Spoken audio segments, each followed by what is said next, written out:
এবার পাশাপাশি আপনাদের দেখাবো দুটি বিক্ষোভের ছবি। একদিকে সিজো কমপ্লেক্সে যেখানে কংগ্রেসের কর্মী সমর্থকরা তারা বিক্ষোভ দেখাচ্ছেন, আর অন্যদিকে প্রধান শিক্ষকরা তারা বিক্ষোভ দেখাচ্ছেন কলেজ স্ট্রিটে। ঐশী মুখোপাধ্যায় আমাদের সঙ্গে সরাসরি রয়েছেন সিজো কমপ্লেক্স চত্বর থেকে। এই মুহূর্তে কংগ্রেসের কর্মী সমর্থকরা কি বক্তব্য তাদের, আন্দোলন যে করছেন, বিক্ষোভ যে দেখাচ্ছেন, ঐশী। মাস্কট স্পিন কন্ট্রোল ল্যাবের পরীক্ষায় এটি প্রমাণিত। কেয়াসেট আলোপেক্স পেন্টা অ্যাক্টিভ নতুন চুল গজাতে সাহায্য করে, চুল পড়া বন্ধ করে। Keya Seth Alopex penta active 10 hair fall প্রবলেমের একমাত্র সলিউশন।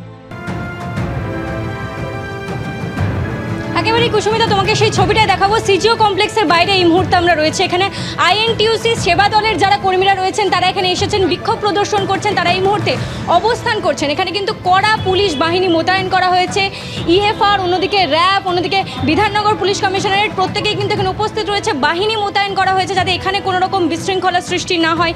অন্যদিকে দেখা যাচ্ছে যে এখানে আইএনটিইউসির সেবা দলের যারা কর্মীরা রয়েছেন তারা সিবিআই তদন্তে গতি কই এই প্রশ্ন তুলে কিন্তু এখানে বিক্ষোভ প্রদর্শন করছেন, তারই সঙ্গে অবস্থান করছেন।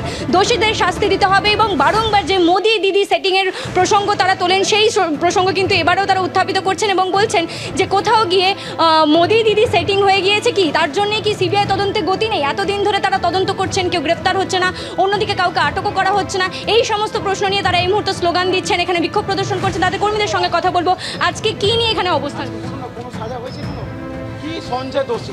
আরজিকর কাণ্ডের যে দোষীদেরকে আড়াল করার চেষ্টা করা হচ্ছে। আমরা দেখলাম যে রাজ্যের মুখ্যমন্ত্রী একজন নারী, আপনারা বলছেন দিদি মোদি সেটিং, কেন মনে হচ্ছে? কেননা আমরা দেখলাম 2014 থেকে সারদার কেস, যে কেসে আজও পর্যন্ত জাজমেন্ট আসেনি। একটা যে কেস যদি এত বছর জাজমেন্ট হতে লাগে, তাহলে এই কেসের জাজমেন্ট কতদিন হবে? পানিশমেন্টটা তারা বলছেন যে কবে শাস্তি হবে, যদি তদন্তই এতদিন ধরে চলতে থাকে তাহলে শাস্তি কবে পাবেন এবং তার সঙ্গে অপরাধী যারা তাদেরকে চিহ্নিত করে দোষী কবে সাব্যস্ত করা হবে। ক্যামেরায় অভিজিৎ দত্তের সঙ্গে ঐশী মুখোপাধ্যায়, এবিপি আনন্দ। ঐশী, ধন্যবাদ।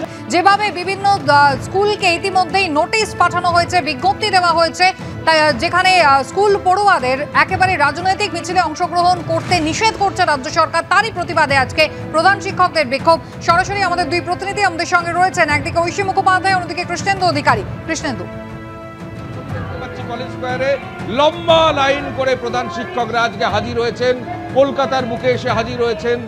বিভিন্ন জেলা থেকে একটাই দাবি নিয়ে, তারাও বিচার চান এবং ছাত্রছাত্রীরা তারা যে মিছিল করছেন তারাও তাদের পাশে।